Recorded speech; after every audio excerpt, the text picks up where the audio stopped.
le damos el inicio a este nuevo ciclo, a segunda parte, podríamos decir, ¿no? De este ciclo de conferencias que venimos llevando a cabo desde el 2020, con el inicio de la pandemia, y mantenemos todos los lunes. Espero que hayan disfrutado estos días de descanso, las personas que pudieron. Y hoy tenemos para presentar esta actividad denominada el incremento de la autonomía de la voluntad en las relaciones de cohabitación, quien estará a cargo del doctor Marcos Córdoba, la disertación, y recordarles, como todas las actividades de los lunes o que organizamos de la Secretaría de Extensión, que ustedes van a poder acceder al certificado de asistencia una vez completando el formulario que le vamos a enviar en el transcurso de la charla. Desde ya les agradecemos. A ver, aguarden un segundo que me están poniendo los micrófonos. Ahora sí. Les agradecemos a todos y todas por estar acá hoy.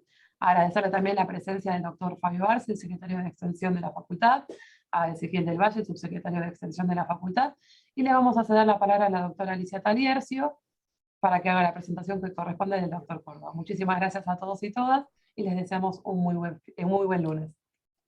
Alicia. Muchísimas gracias, Ari querida. Gracias al doctor Fabio Arce, siempre presente, siempre abriéndonos las puertas para que podamos hacer estos espacios tan lindos, y al equipo conformado por Emiliano, Ariadna y Ezequiel, que son extraordinarios. Bueno, bienvenidos a todos y todas. Espero que hayan pasado unas hermosas vacaciones de invierno, que hayan recuperado energía, que se hayan encontrado con familiares, amigos y también con uno mismo, que eso enriquece muchísimo. Hoy, para iniciar este segundo ciclo, la segunda etapa del año que se nos va tan rápido, tengo el honor profundo de presentar a quien considero un amigo, parte del equipo ya de esta casa de altos estudios, que es el doctor Marcos Mauricio Córdoba, a quien le doy la bienvenida con todo mi corazón y agradeciéndole que siempre, cuando lo invito, no dudan en decir que sí. Gracias, Marcos, pero antes de darle la palabra, quiero presentar brevemente su frondoso currículum. Es decano de la Facultad de Derecho y Ciencias Políticas de la Universidad Abierta Iberoamericana, profesor titular de la Cátedra de Derecho de Familia y Sucesiones de la UBA, investigador y disertante a nivel nacional e internacional. Y yo me he tomado un poquito el atrevimiento de mencionar algunas de las tantas condecoraciones que cuenta el doctor, porque para nosotros es un honor que un argentino de la talla del doctor Marcos Córdoba reciba tantas denominaciones en nuestro país y fuera de nuestro país. Fue condecorado con la máxima distinción italiana por el presidente italiano Sergio Mattarella por ser fundador de la Escuela de Solidaridad Jurídica e impulsar la doctrina de la empresa responsable. Recientemente, el Tribunal Constitucional de Perú le otorgó la máxima distinción en literatura por la defensa de los derechos constitucionales, y la UBA lo ha premiado por su excelencia académica. Creo que esto habla del ser humano que hoy nos va a deleitar con su discurso. Bienvenido, Marcos, la audiencia es toda tuya. Muchísimas gracias, Alicia. Yo agradezco mucho la invitación. Cuando escucho las palabras generosas de ustedes, de que es un honor que yo esté con ustedes, me sonrío de satisfacción, pero me sonrío de satisfacción no porque crea lo del honor, sino porque puedo estar con ustedes. Y en alguna oportunidad lo he dicho acá. Yo he sido reconocido en el extranjero y cada vez que se me ha dado un reconocimiento, yo he manifestado lo que les voy a transmitir ahora. Como lo hago espontáneamente, siempre lo digo, seguramente con distintas palabras, con distintas expresiones, pero recuerdo en la Casa de Gobierno de Italia, es un lugar que se llama Palacio Chigi, cuando se me condecoró, yo dije simplemente que yo era el eco del pensamiento jurídico de la República Argentina, y que el pensamiento jurídico de la República Argentina, a su vez, es la interpretación de los procesos sociales de la República Argentina. Y en definitiva, cuando se me condecoró, lo repetí ante el Tribunal Constitucional de Perú hace relativamente poco, lo dije en el Senado de la Nación Argentina, cuando se me dio lo que es la máxima distinción del Congreso, que se llama senador Domingo Faustino Sarmiento, dije exactamente lo mismo. Yo cada vez que he venido acá, donde estoy acá con ustedes, con estas mismas personas que nos encontramos con cierta frecuencia, recibo un mensaje de los colegas, de todos los que están hoy acá, de los que están en distintas oportunidades. Y ese mensaje lo recibo a través de gestos a veces, de palabras, por las preguntas que se hacen, por las caras de asentimiento o de reproche a lo que digo, que me van enseñando a mí qué es lo que produce este grupo. Por supuesto que no es el único con el que coactúo con otros grupos de la Argentina y de otros países, pero no con tanta frecuencia como con ustedes, esa es la realidad. Entonces, mucho de lo que yo llevo afuera es lo que extraigo de ustedes. Yo tomo de ustedes las ideas, las preocupaciones. A veces en una pregunta se encierra toda una motivación de un desarrollo jurídico. Y le meto algo, es cierto que yo hago algo. Clasifico un poco lo que me dicen, lo califico y pienso qué efectos jurídicos debe tener, pero lo hago sobre la base de la materia prima que recibo de ustedes. Entonces, cada una de esas condecoraciones, distinciones, lo que han tenido es la motivación en este grupo, en estos grupos que somos entusiastas del derecho. El tema que me ocupa hoy, van a ver, y aprovecho estas palabras que estoy diciendo como para motivarlos, para impulsarlos, para exigirles, para pedirles ideas, para pedir ideas.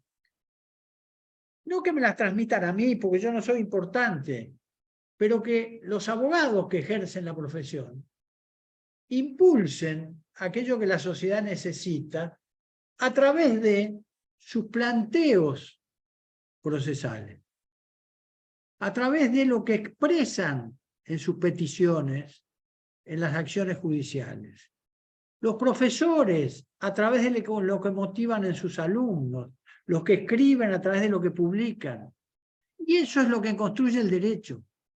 Eso es lo que construye el derecho. Yo, no quiero ir a eso de contar cuestiones anecdóticas, porque estas charlas son charlas de pares, somos todos personas que construimos el derecho, hacemos el derecho. Acá no es un nivel donde se venga a enseñar, es un nivel donde venimos a dialogar, venimos a transferirnos recíprocamente. Pero siempre algo de historia hay que hacer. En el año 1985, 87, 89, hubo jornadas de derecho en Junín, provincia de Buenos Aires, donde asistían, eran tan numerosas como las jornadas nacionales, asistían 500 personas. Y ahí se empezó a plantear el tema de la autonomía en el matrimonio. Y ya en el año 89, Zanoni presentó una ponencia, Eduardo Zanoni, que llamaba la atención. Entonces decía, los cónyuges pueden pactar que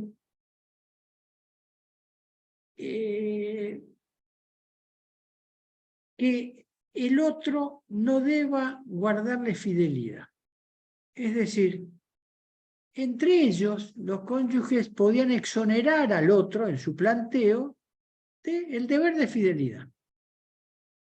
Me acuerdo que para un gran sector, la comisión de familia además siempre era la más numerosa, ¿no? Y asistían no solo los de familia, me acuerdo que ese día entre el público estaba presente Attilio Alterini, que era un gran civilista pero dedicado al derecho obligacional y contractual. Y otros, estaba Borda Padre, por ejemplo, etc. Y a muchos les extrañó, les asustó. ¿Cómo iban? Sí, pero miren, hacía poco que se había cambiado la ley de matrimonio, había dejado de regir la ley 2393. Y a partir de ese momento hubo toda una etapa de evolución del derecho donde las personas se separaban de hecho, muchos durante mucho tiempo separados de hecho, no podían contraer, separados de hecho y de derecho, a través a veces de divorcios por presentación conjunta o divorcios con declaración de culpabilidad, por causales subjetivas, se separaban, pero no tenían derecho, por ejemplo, a mantener relaciones sexuales con otras personas. Había sanciones. Había sanciones. Por ejemplo, si una persona había sido inocente en el divorcio, conservaba su derecho hereditario y además conservaba su derecho alimentario. Pero lo perdía si cometía injurias graves contra el otro, lo perdía si, cuando ya hubo nuevo matrimonio, lo perdía si contraía nuevo matrimonio o vivía en concubinato. En definitiva, lo que planteaba Zanoni es que una vez que se había producido la separación de hecho o la separación por sentencia judicial, el deber de fidelidad tenía que poder exonerarse, porque si no se podía exonerar, la ley dejaba a las personas sancionadas a la imposibilidad de formar una nueva familia, de tener nuevos hijos. En definitiva, se perseguía como una castidad a partir de eso. Pero esos fueron los primeros anuncios de esto. El derecho, la sociedad ha ido impulsando de muchas maneras el incremento de la autonomía de la voluntad. Y también en el derecho de familia. En el derecho de familia es en el que menos se logró siempre. ¿Por qué? Porque el derecho de familia, y fundamentalmente el derecho matrimonial, está construido sobre una base de origen histórico religioso. Sobre esa base hay algunas cuestiones que se consideran incluso no solamente sancionables civilmente, sino que se consideran pecaminosas. A raíz de eso, se llega a situaciones donde la evolución social no quería respetar esas imposiciones. La sociedad argentina ha querido avanzar hacia una mayor libertad. Cuando hablamos de autonomía de la voluntad, nos referimos a las expresiones libres de voluntad concurrentes. Se habla de autonomía de la voluntad, por ejemplo, en la construcción contractual. ¿Y cuál es la construcción contractual? Es el que las voluntades de distintos individuos resultan coincidentes en cuanto a una finalidad determinada u objeto determinado.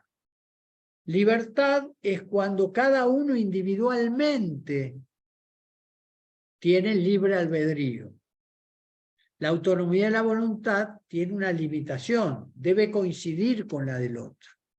En el derecho de familia, el incremento siempre es de la autonomía de la voluntad y no de la libertad, porque en las relaciones de familia no existe una absoluta posibilidad de libertad, porque más allá del matrimonio, los derechos de familia son derechos deberes o deberes derechos.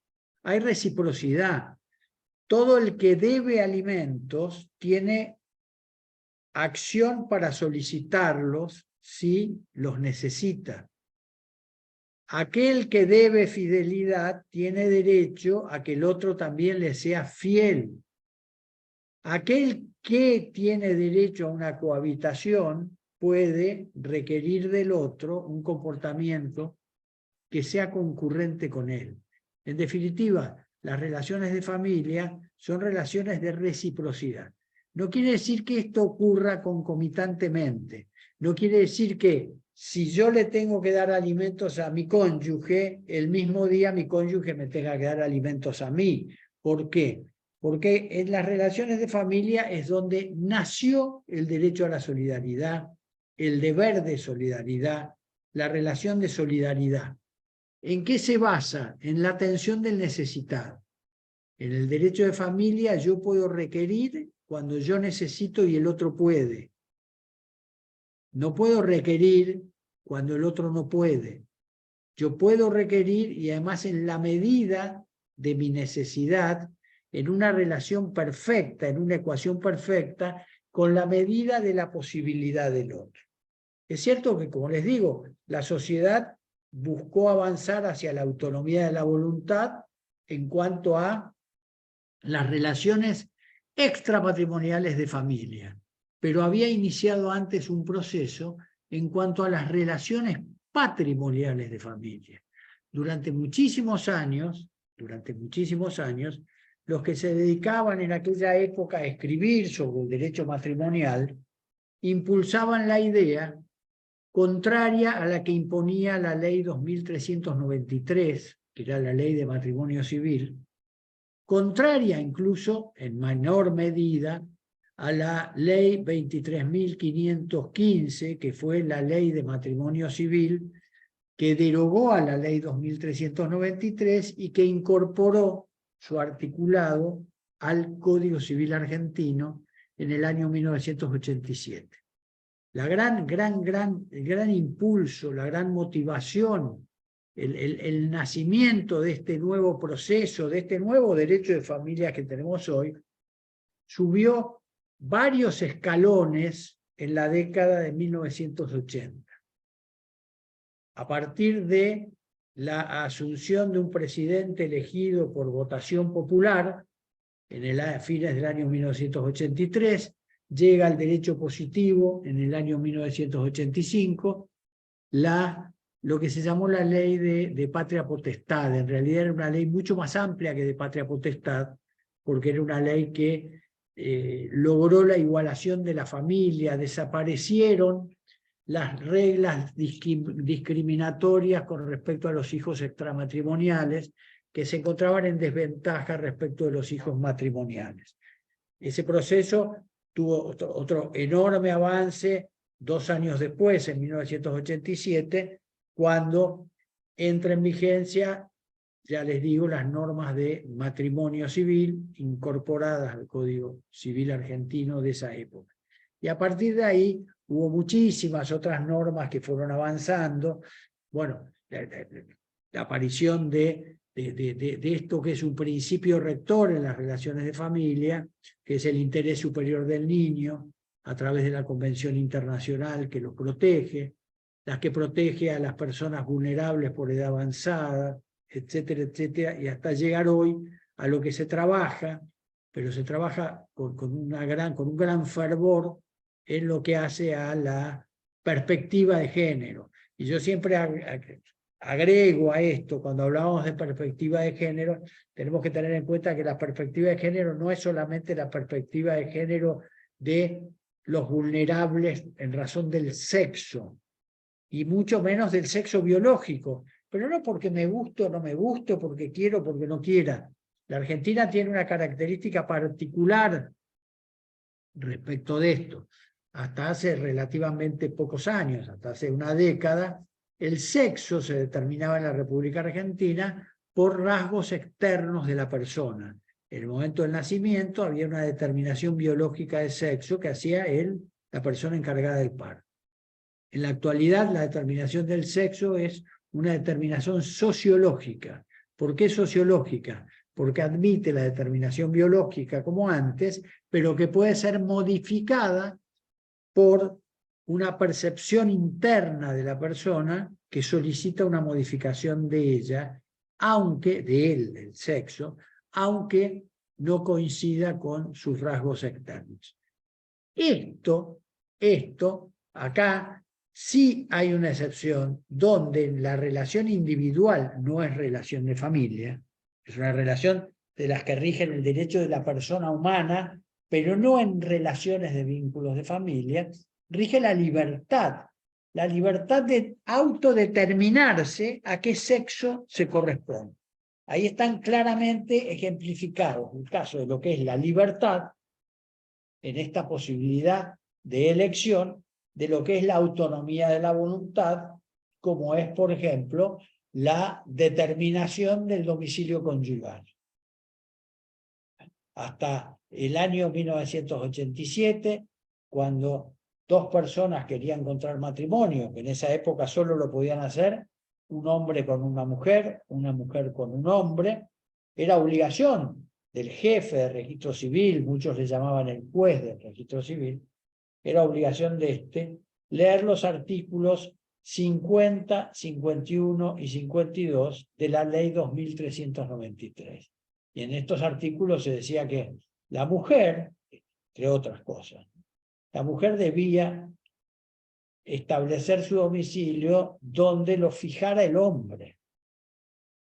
Era el hombre el que establecía el domicilio conyugal.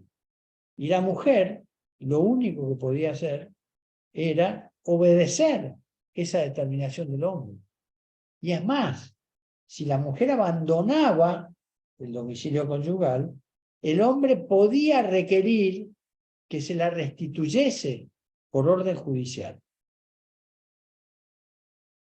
Insisto, la sociedad argentina avanzó hacia la libertad en algunas cuestiones como las que indiqué del sexo y hacia la autonomía de la voluntad, fundamentalmente en las relaciones de familia, por eso de la reciprocidad de los deberes y derechos. Comienza con un gran impulso doctrinario, pero tendiente a que hubiera una mayor posibilidad de que los cónyuges determinaran las cuestiones patrimoniales.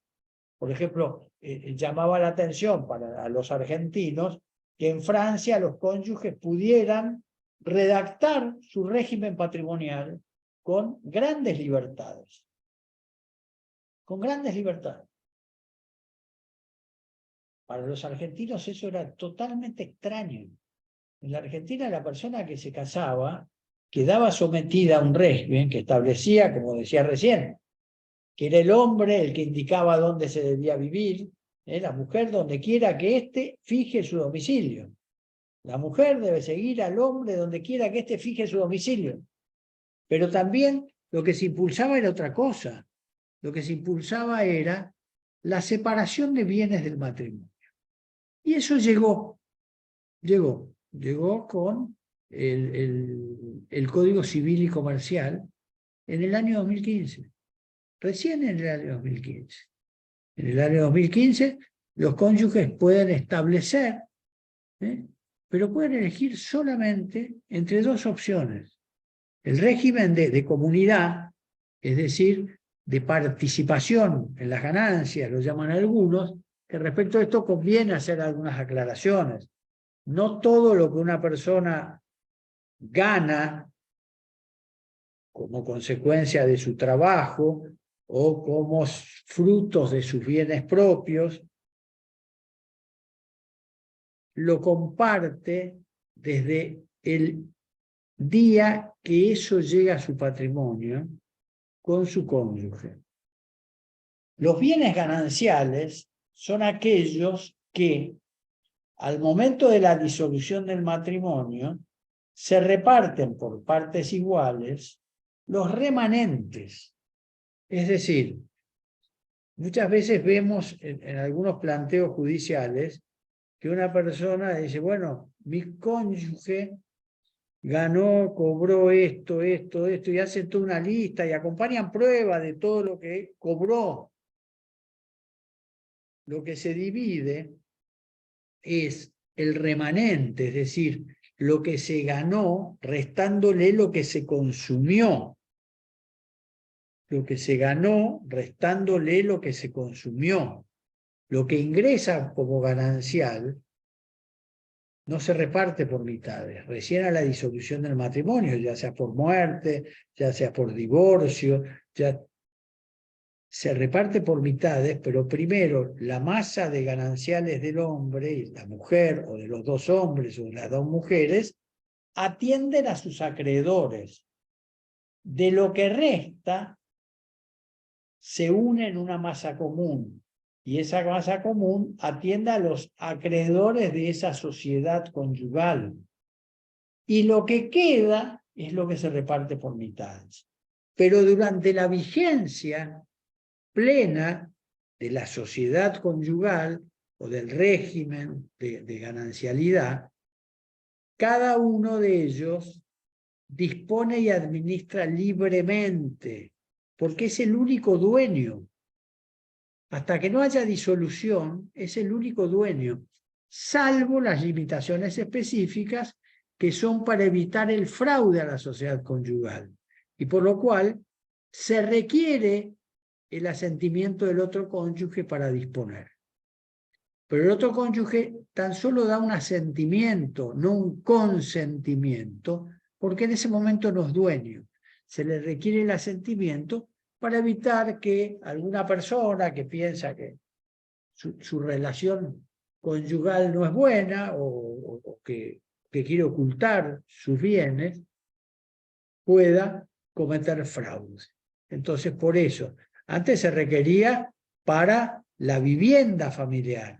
Ahora se requiere para la vivienda familiar, para todos los inmuebles y para todos los muebles registrables. Pero solo en protección del fraude. No es porque al ser ganancial se requiera la voluntad del otro. No se requiere ahí la voluntad concurrente del otro para disponer porque sea ganancial, porque también se requiere de ese asentimiento, aunque el bien sea propio del otro, si ahí está asentada la familia. Fíjense que aún hoy en la unión convivencial se requiere para disponer del domicilio de la convivencia. Ahí es una de las cuestiones donde cierto sector de los que nos dedicamos al derecho, de los abogados, recriminan a la nueva legislación que la unión convivencial impone derechos e impone deberes. Hay personas que anteriormente optaban por lo que se denominaba concubinato para no tener obligaciones, aunque eso hiciera que tampoco tuvieran derechos. Hoy la unión convivencial impone un régimen básico, y ese régimen básico es de orden público, y ni aún la autonomía de la voluntad, ni aún la voluntad concurrente de ambos miembros de la pareja, aunque pacten que se exoneran recíprocamente del cumplimiento, le pueden dar validez a esa cláusula. Y ahí viene algo que se ha derivado en varios aspectos en el derecho argentino. El artículo 446 del Código Civil y Comercial le permite a los futuros contrayentes o a los que ya han contraído matrimonio hacer un pacto respecto de el régimen de bienes, las deudas, los bienes que llevan y su valor y las donaciones que se puedan hacer recíprocamente.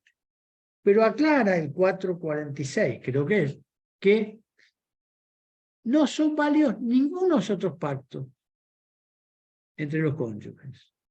No tienen validez. Hace años, con otra composición de la Corte Suprema de la Nación, llegó a la Corte un planteo por el cual los cónyuges sostenían su derecho a poder pactar deberes y obligaciones. Es más, la cuestión se resolvió con disidencias.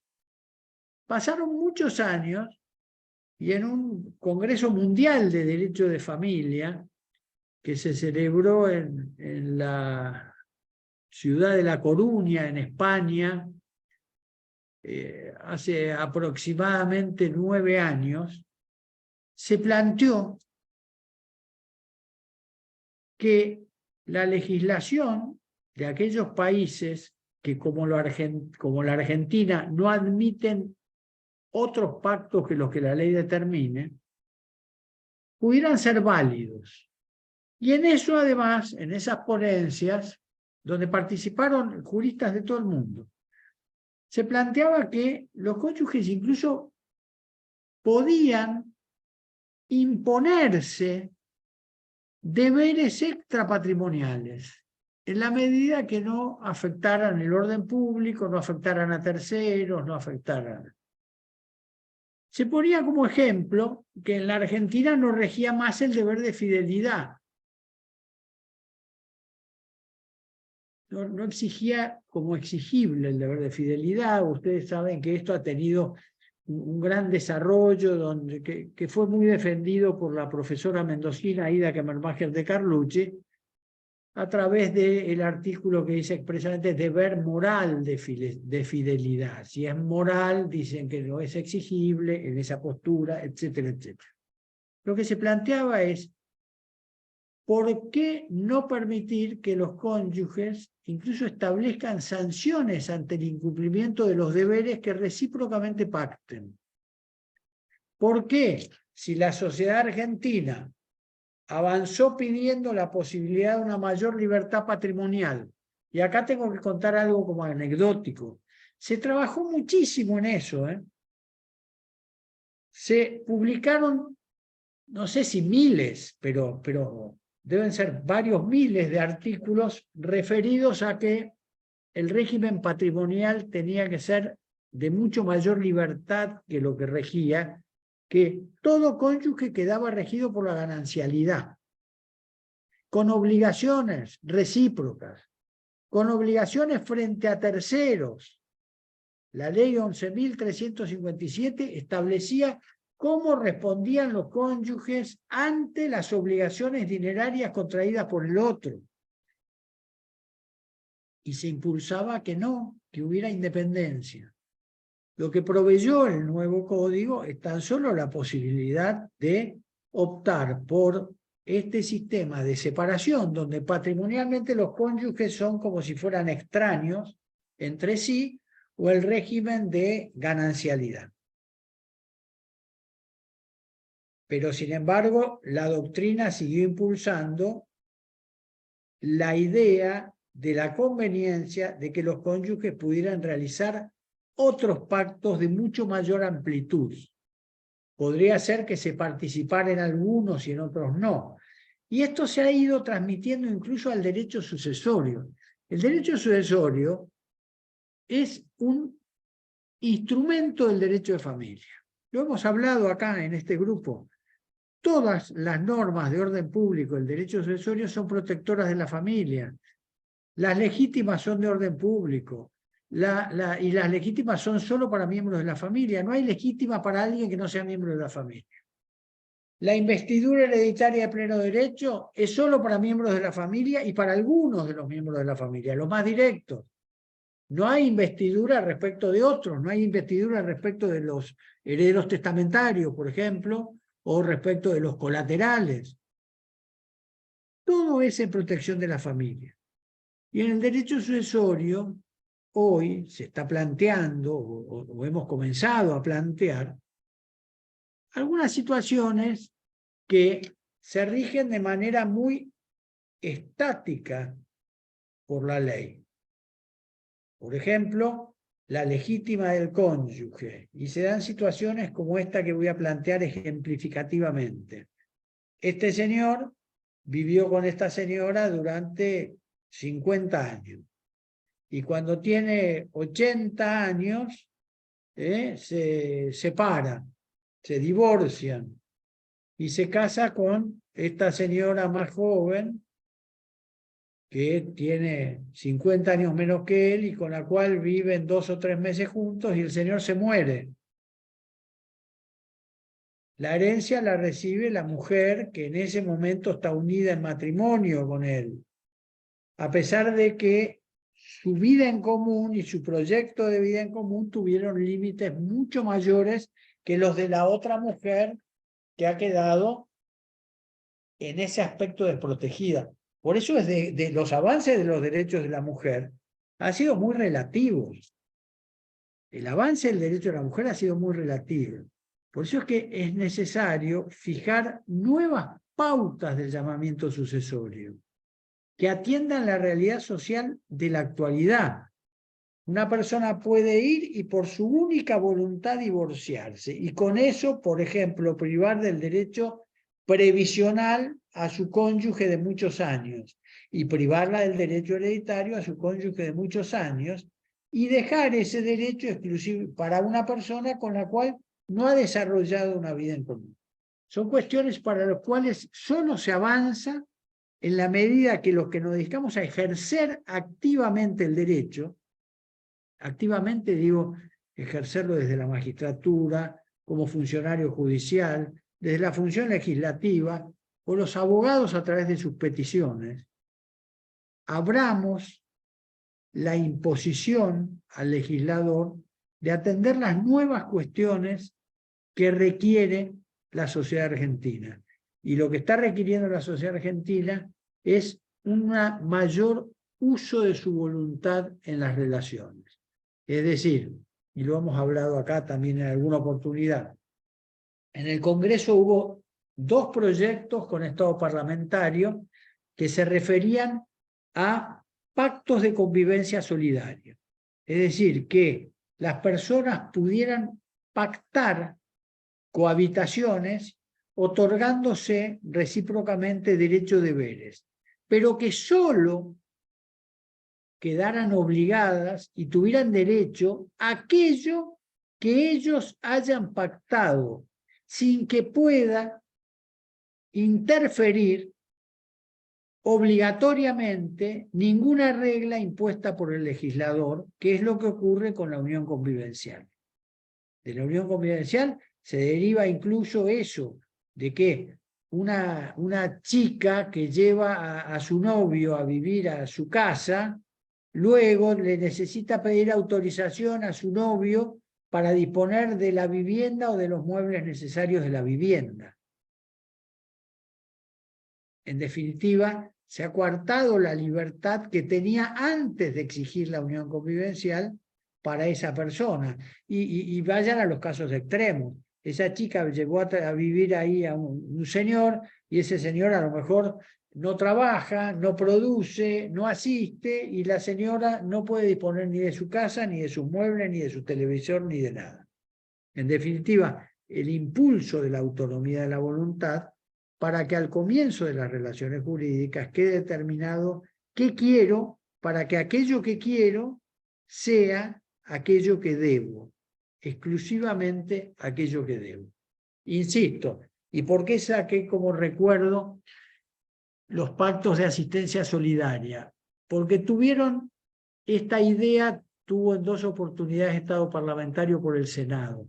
En una oportunidad presentado por el entonces senador Pichetto y en otra oportunidad presentado por el senador Mera. Ambos perdieron estado parlamentario, nunca fue tratado, fueron tratados en comisión y nunca se avanzó eso. Es una posibilidad de que la autonomía de la voluntad le permita fundamentalmente a los que más necesitan, que son las personas de edad avanzada, poder realizar un contrato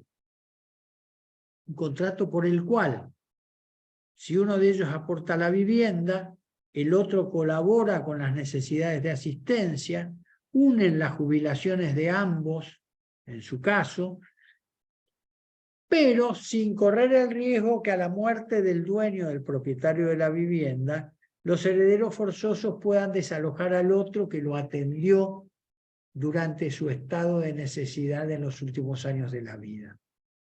Este proyecto ha tenido fundamento y motivación en varios elementos de la sociedad argentina. Uno de los elementos es que, por ejemplo, el 35% de los inmuebles de la República Argentina son vivienda unipersonal, en momentos en que hay carencia de vivienda. Esto además podría evitar que personas de edad avanzada que no puedan ser atendidas en un seno familiar tengan que ser llevados a los geriátricos y puedan permanecer en viviendas particulares a través de los pactos de solidaridad, que se rigen exclusivamente por autonomía de la voluntad. Lo he querido traer acá porque estoy en conocimiento, porque se me ha pedido información al respecto, que en esta etapa de que se necesitan adhesiones de la población por la cuestión eleccionaria, ha habido más de uno de estos sectores que se postulan que han estado interesados en impulsar nuevamente esta idea, con lo cual es muy probable que en un tiempo no muy lejano se convierta en derecho positivo. Estoy a disposición de las preguntas que quieran hacerme con muchísimo gusto, o de aclarar lo que consideren que debo aclarar o ampliar lo que haya omitido.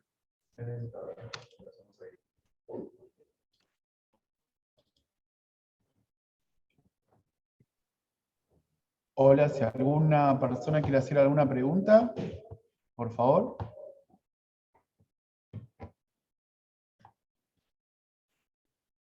Incluso si quieren hacer alguna pregunta de otro tema, también con muchísimo gusto, porque lo que me divierte es hablar de derecho.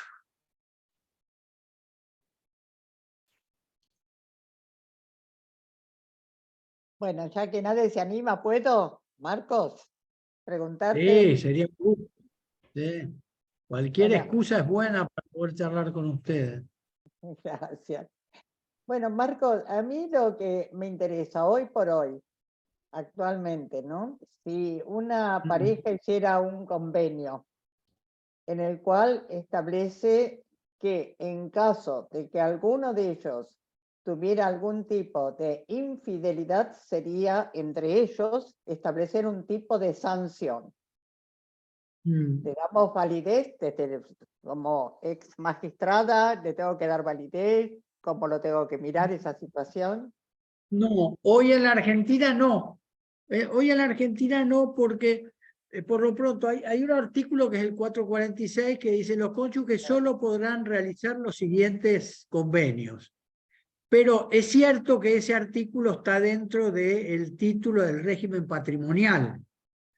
Pero el artículo dice: los cónyuges solo podrán realizar los siguientes convenios.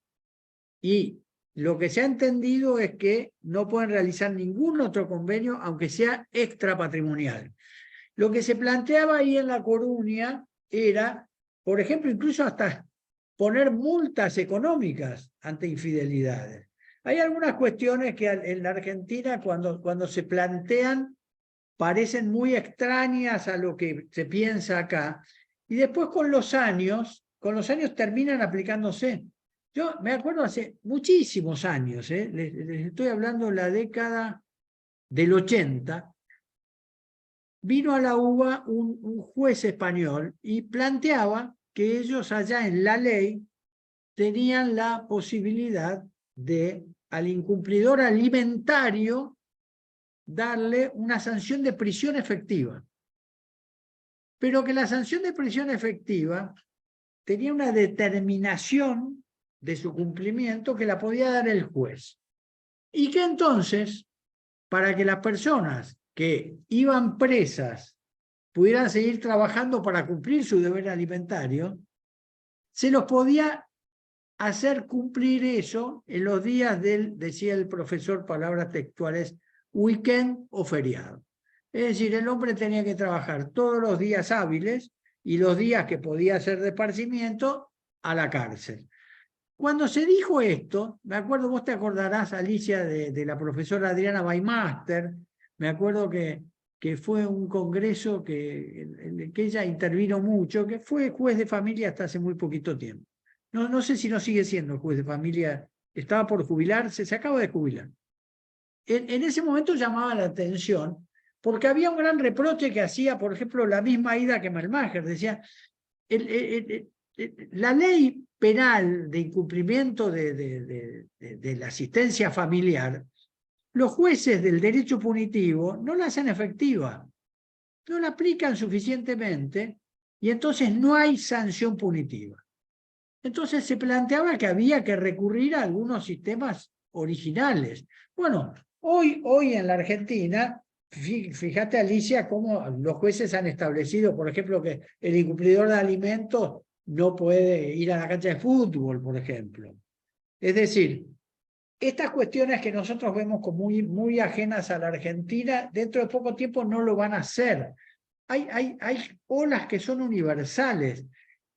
Hubo gente que creía que por sus ideologías podía hacer algo por detener el avance del matrimonio de personas del mismo sexo.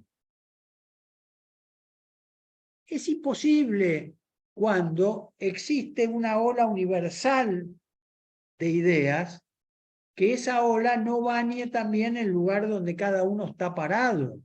Lo que hay que hacer cuando la sociedad preanuncia la ocurrencia futura es organizar la ocurrencia futura para que sea lo más beneficiosa posible para la mayor cantidad de personas posibles y que el beneficio de unos no afecte los derechos de otros. En esto, hoy en la Argentina no es posible, pero es muy posible desde el día de mañana que un legislador proponga eliminar un renglón del Código Civil y Comercial, que dice que no será válido ningún otro convenio.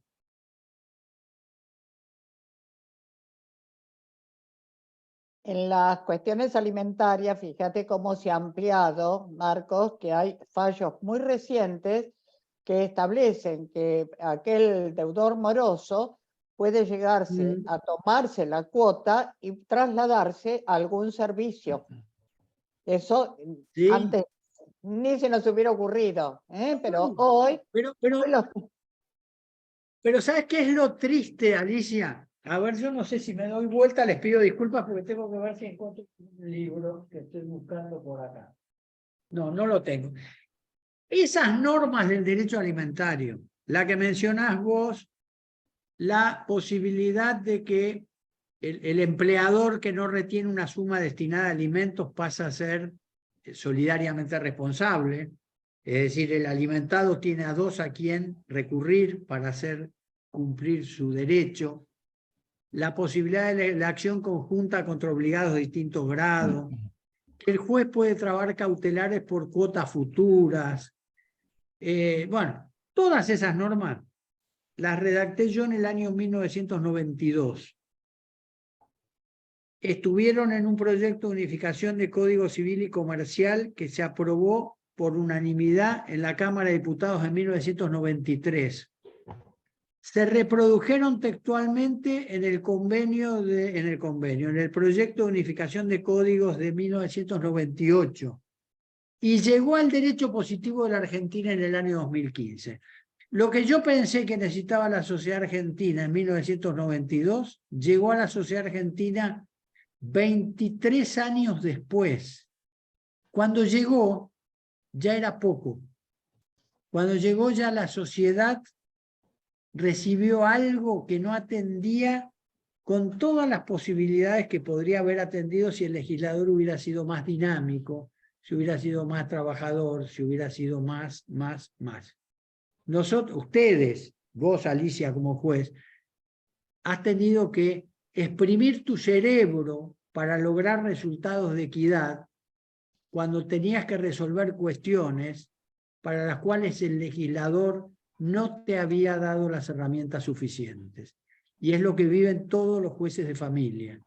Por supuesto, como no hay una regla establecida, los jueces que intentan ser equitativos, cada uno lo hace de su perspectiva. Entonces tenemos fallos que no son coincidentes. ¿Y qué le pasa al abogado de valija? ¿Qué le pasa al abogado litigante? Si un juez resuelve según su criterio y el otro resuelve según su criterio y no tenemos norma estricta, las sentencias son distintas y no tenemos seguridad jurídica, no tenemos certeza, los abogados no saben exactamente cómo asesorar a las personas que recurren a ellos. Nosotros tenemos que exigir de los legisladores un dinamismo distinto.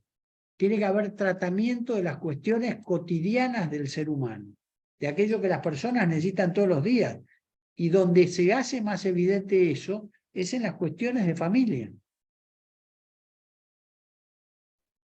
Alicia, tenemos una pregunta de Alejandro. Tengo una propiedad con cesión de derechos. No cuento con los recursos para hacer escritura. ¿Qué tipo de documento debo hacer para que mi concubina pueda quedarse con el total de la propiedad, sin que los hijos puedan exigir la venta? no me resulta muy clara la pregunta cuando dice tengo una propiedad con cesión de derechos. Interpreto que quiere decir que quiere cederle los derechos a su concubina. Y por lo que se Si me entiende, puede- parece que sí. Porque no cuenta con medios como para hacer la escritura, medios económicos. ¿De qué A ver, forma? para que haya cesión de derechos, tiene que haber escritura. Si no hay escritura, todavía no hay cesión de derechos. Es decir, si no hay escritura, no hay cesión de derechos. Solamente hay cesión de derechos si hay escritura, pues es un requisito de forma. No se puede hacer la cesión de derechos de un inmueble sin escritura. No tiene validez, no es oponible a nadie. Sí, esa es la pregunta que había. Sí. No es oponible, es decir, para que haya cesión de derechos sobre un inmueble tiene que haber escritura. Si no, no ha habido cesión. Puede ser que haya una intención de ceder, pero no hay cesión. Está bien. Si la persona que hizo la pregunta está ahí a mano y quiere aclarar, estoy a disposición. Sí, sí está, pero bueno, no volvió a preguntar. Ahora, aprovecho si quiere para les amplío un poco al respecto. Y espero que sea aplicable al caso que está planteando esta persona. En el momento en que se hace a una persona una donación, es decir, si la sesión es gratuita, se puede imponer un cargo de indisponibilidad. Tal vez con eso solucione la segunda parte de la pregunta que decía algo así de que los hijos lo obligan a vender. Hay un o lo contrato de compra y compra-venta, pone Alejandro. Él hay un parece que la contrato de- compró por así un contrato de compra-venta y él la quiere ceder a su concubina. Él como Bueno, que es de él. Para ceder un bien inmueble hay que hacerlo por escritura pública. Y Está bien. si la preocupación que tiene es respecto de que los hijos la obliguen a vender, si él le cede gratuitamente, la cesión gratuita es una donación, puede imponer la carga de no disponer. De la misma manera que si yo hago un legado, que no es el mismo caso que la cesión en vida, si yo hago un legado, puedo imponerle un cargo al legatario respecto de qué hacer con la propiedad que le estoy dando gratuitamente. ¿Mm? Acá tenemos otra pregunta de Viviana. ¿Cómo se debe pedir que se le agregue a la factura de consumo de un servicio la cuota alimentaria? Lo leo como está. ¿Cómo se debe pedir que se agregue la cuota de consumo A de la un servicio factura, a la factura de consumo de un servicio la cuota alimentaria. Como chino. a ver si entiende lo mismo que yo? Que lo que quiere es que lo que le cuesta ese servicio se incorpore a la cuota, es decir, que le Claro, paguen sí, el servicio. es exactamente eso mismo. Sí, sí. Es una petición de ampliación de cuota alimentaria para lo cual tiene prueba instrumental. La sola factura ya es prueba instrumental de la necesidad. Si la otra persona, eso no estaba incluida en la cuota establecida, va a poder pedir que se incluya y si ha aumentado la cuota del servicio, puede pedir que se incremente la cuota y eso se hace por vía de incidente. Puedo, si me esa era perdona, ¿puedo agregar algo desde la parte judicial? Yo Sí. entiendo que si es que esta persona lo que desea es que la cuota alimentaria se cargue al servicio, eso es a través de una expresa petición judicial y el juez, si lo acepta de acuerdo a los requisitos que se presenten en su momento, librará el oficio pertinente a la empresa de servicios que corresponda. Si es así la pregunta, porque no le entendí bien, si era como lo explica Marco, que es un aumento en cuanto al servicio, o si es cómo hacer que la cuota alimentaria pase a ser parte del servicio. Que el servicio pase a ser parte de la cuota, Alicia. Claro. Claro. Perfecto, sí. Agregar para que se incremente la cuota alimentaria. Sí. a través de la factura, Claro, pegarla. perfecto, perfecto. Bueno, esa era la última pregunta, Alicia. Bueno, Bueno, muchísimas gracias. gracias Marcos, didáctico como siempre, clarísimo. Yo me quedaría contigo hasta las 10 de la noche, te digo, seguiría haciendo 1000 preguntas, porque el derecho es tan rico y tiene tantas, Sí. tantas variables, que es hermoso intercambiar ideas. A mí me encanta, la verdad me encanta. Y Sí. bueno, sabés que Pero yo reconozco... creo que este grupo que vos comandás, Alicia, hay que lograr, es el apto para lograr que nosotros vayamos mejorando el derecho vigente. Por eso hice tanto hincapié en la necesidad de que los abogados a través de sus peticiones logran que después los jueces en sus resoluciones incorporen nuevas ideas que lleguen a los legisladores y que las cuestiones tengan tratamiento, que sea un derecho útil, que no sea un derecho para las 4 paredes de una biblioteca. Tal cual, eso es lo rico y eso es lo que nos enseñás, Marco. Has abierto caminos. Bueno, sabés que yo soy una seguidora acérrima respecto de la parte de la solidaridad. Has abierto camino al respecto y yo creo que los abogados así lo van comprendiendo, porque la solidaridad Sí. familiar creo que es un rubro fundamental y así lo van Sí, sí. entendiendo y se va peticionando y van obligando a los jueces a también Sí. sacar sus sentencias acordes con esas peticiones. Y como bien dijiste, es exprimir un poco el cerebro de los jueces para ser creativos al respecto, aunque no es lo bueno, porque pasa por la subjetividad de cada uno. Acá la función, los jueces no podemos ser legisladores, las funciones tienen No. que estar divididas. Pero bueno, a veces las circunstancias te obligan, te llevan a ese tipo de actitudes, de ser un poco más allá en lo creativo, para poder llegar a la equidad, que es lo que uno busca realmente en cada uno de los fallos que dicta, ¿no es cierto? Bueno, Estoy Marcos, de acuerdo con todo, menos con que vos sos seguidora mía. Yo soy seguidor de ustedes, y vos sos la que lidera. Así que gracias, muchísimas gracias. gracias. Gracias a vos, Marcos querido, y bueno, alguna otra vez antes de fin de año te vamos a llamar porque nos enriquece mucho y yo veo la audiencia, no sabes la cantidad de gente que hoy estuvo presente, está presente para escucharte y a nosotros eso nos llena de orgullo y de satisfacción y de pensar que bueno, tenés que volver.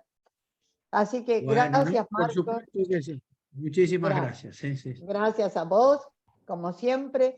Bueno, y ahora me toca anunciar quién va a disertar el próximo lunes, que es Hernán Canelo, que es un miembro de nuestro queridísimo Instituto de Familia del Colegio de Abogados de Lomas de Zamora. Y es lo que la juventud nos está trayendo actualmente. ¿Qué pasa con la inteligencia artificial? ¿Qué pasa la inteligencia artificial y el derecho? ¿Qué pasa con la inteligencia artificial y el derecho de familia? ¿Podrán los jueces ser reemplazados por algún tipo de inteligencia artificial? ¿Podrán los abogados ser reemplazados por algún tipo de inteligencia artificial? Bueno, Hernán Canelo se ha especializado en la inteligencia artificial en el Instituto de Capacitación Parlamentaria de la Honorable Cámara de Diputados de la Nación y en el Instituto de Estudios Judiciales en todos los temas que hay al respecto. Pero es un investigador, porque esto está en pañales, recién comienza en cuanto a la investigación. Pero a mí lo que me preocupa, y es lo que he hablado con el doctor Canelo, es fundamentalmente la necesidad de legislación. En cuanto a todos estos avances tan importantes que nosotros estamos teniendo y que no podemos cerrar los ojos, como decíamos antes, no permitir que dos personas del mismo sexo se casaran cuando todo el mundo sabía que eso estaba ocurriendo, es ponernos una venda en los ojos. Hoy lo estamos teniendo, mis queridos, con la inteligencia artificial. Entonces tenemos la obligación de investigarlo, de analizar de qué se trata y también de buscar de alguna manera una legislación adecuada para ponerle un coto a aquello que podría ser sin límites. Bueno, los espero con todo el amor, como siempre, el próximo lunes a las 16 horas, firmes acá. Les pongo este beso desde el fondo de mi corazón y les deseo una semana muy feliz a todos y cada uno de ustedes. Gracias, Marcos, te queremos. Buenas tardes para todos y todas.